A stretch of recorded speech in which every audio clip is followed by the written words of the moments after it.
Those were the last known words of David Alexander Johnston.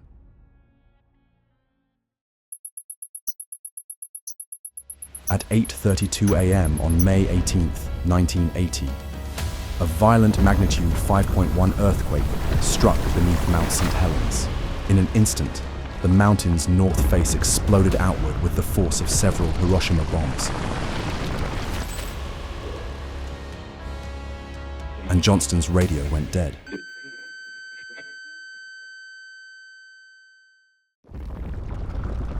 The blast triggered the largest landslide in recorded history to tear down the mountain. In its path were entire forests, rivers, wildlife, homes, and one lone geologist in a small observation trailer. It was David Johnston, but he didn't run. He reached for the radio and called in the warning that would become one of the most iconic final transmissions in US geological history.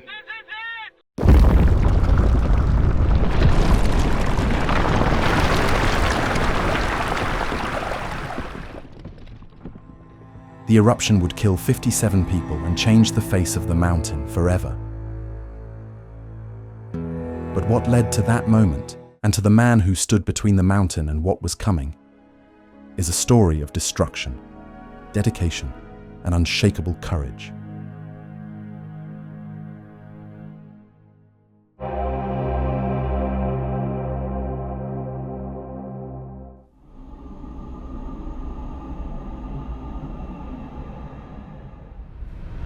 David Johnston wasn't the stereotypical scientist hiding in a lab. At just 30 years old, he'd become one of the United States Geological Survey's, USGS's, rising stars. A young man with a red beard and an easy smile.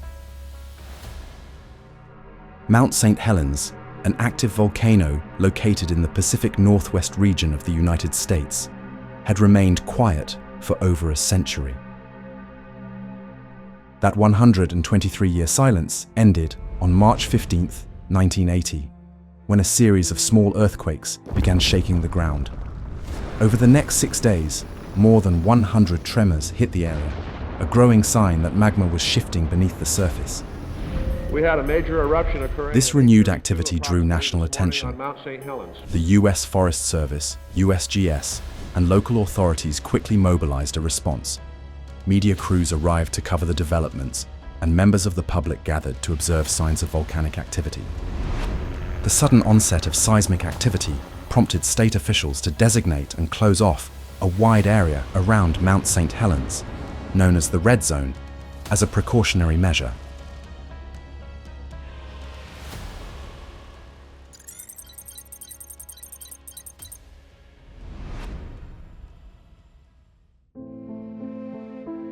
Johnston was one of the first geologists to arrive on site and quickly became a key figure within the USGS team, leading efforts to monitor volcanic gas emissions. Camped outside of the declared Red Zone, just 6 miles from the summit, at a site known as Coldwater 2 Observation Post, Johnston kept round-the-clock watch on the volcano's shifting mood and at times entered the volcano's active crater to conduct critical experiments. Though fully aware of the risks and understandably apprehensive, he recognized that such tests were essential to advancing understanding of volcanic behavior and assessing the true danger posed by Mount St. Helens. The very hot incandescent ash that would come down all sides. But right now there's a very great hazard due to the fact that the glacier is breaking up on this side of the volcano, on the north side, and that could produce a very large avalanche hazard. By March 20th, a magnitude 4.2 earthquake hit Mount St. Helens. Within days, quakes intensified, and USGS scientists, including Johnston, began warning of a likely eruption. Activity escalated rapidly, with up to 100 eruptions a day by late March. On April 17th, a growing bulge on the mountain's north flank revealed magma was pushing outward, raising fears of a devastating lateral blast. While others came and went, Johnston stayed, recording minor quakes, gas emissions, and the bulge emerging on the north face. This work Johnston was involved in helped convince authorities to further restrict access around the volcano. And it was probably pretty good evidence that eruption may be likely. And later, to hold that line, despite intense pressure to reopen it. Johnston knew this wasn't just another geological event. This was a loaded gun.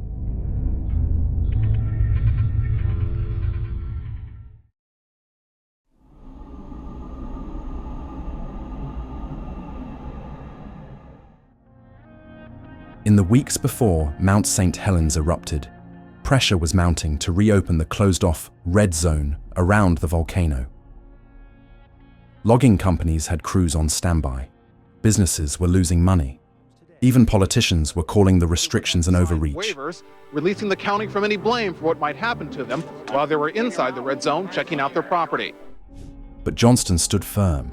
He warned that the north face of the mountain was swelling and distorting outward at an alarming rate. More than 400 feet of earth had bulged since March.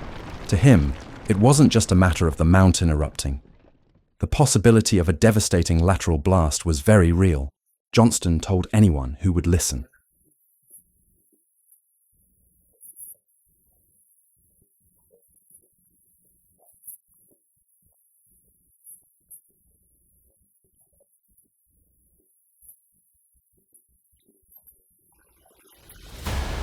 The day before the eruption, Carolyn Dreger, a new USGS field assistant, met David Johnston at the Coldwater 2 observation post for the first time.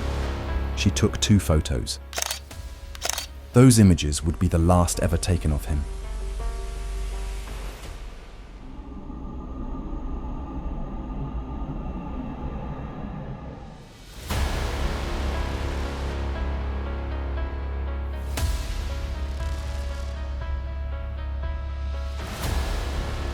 May 18th, 1980, 8:32 a.m. The mountain erupted in an instant. A 5.1 magnitude earthquake struck directly beneath the bulging north flank. The mountainside collapsed in an instant, releasing the pressure that had been building inside the volcano for weeks. What followed was the largest landslide in recorded history. Traveling at over 300 miles per hour, it flattened 230 square miles of woodland and devastated the local wildlife population. More than 200 homes were destroyed, along with 185 miles of road and 15 miles of railway tracks. The eruption lasted 9 hours. The massive debris avalanche reduced the elevation of the mountain's summit by 1,313 feet, leaving a 1-mile-wide horseshoe-shaped crater.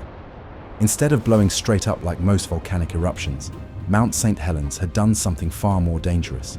It had exploded sideways from the north flank, a lateral blast as Johnston had predicted. This sideways blast was made of pyroclastic flow, a boiling hot ash, rock fragments, and toxic gas. It tore across the landscape at near supersonic speeds. Johnston's field station was considered outside of the red zone, but ended up being directly in that path as he was positioned in line with the north slope. Sadly, he wasn't even meant to be on the mountain that morning. Another scientist was scheduled to man the observation post, but Johnston took the shift so his colleague could visit family. The blast hit Coldwater 2 seconds after he radioed in his famous message. Vancouver! Vancouver! This is it! The ash cloud was so dense, it cut off his radio signal before it could even reach Vancouver. But one amateur radio operator happened to catch his final words. Just seconds later, the transmission went dead. The line went silent. And David A. Johnston was never heard from again. Those final words were likely spoken with urgency, but not panic.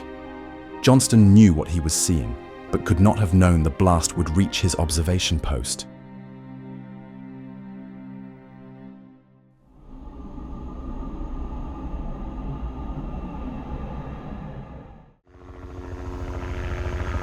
For hours after the eruption, the USGS struggled to contact Johnston. Coldwater 2 was silent. Rescue crews were dispatched to the area. A USGS helicopter conducted the first rescue attempt, flying over the devastated landscape and the ridge where the Coldwater 2 observation post once stood. All that remained was bare rock and uprooted trees. Johnston's remains were never found, but his warnings saved lives. His unwavering push to keep the red zone closed prevented thousands from being in harm's way. The USGS later said in a statement on its website, Johnston helped persuade the authorities first to limit access to the area around the volcano, and then to resist heavy pressure to reopen it. thereby holding the May 18th death toll to a few tens instead of hundreds or thousands.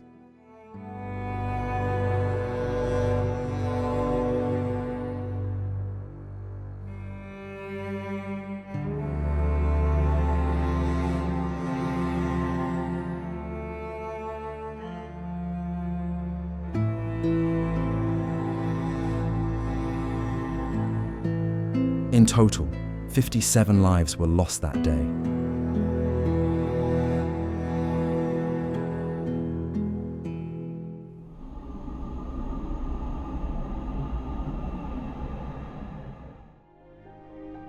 In the years that followed, Johnston's story became legend in scientific circles, and a generation of volcanologists would cite Johnston's work and warnings as the model for how field science saves lives.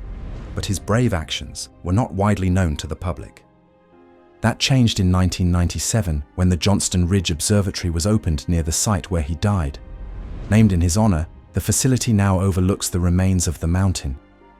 Visitors stand where Johnston once stood, looking out over a shattered landscape.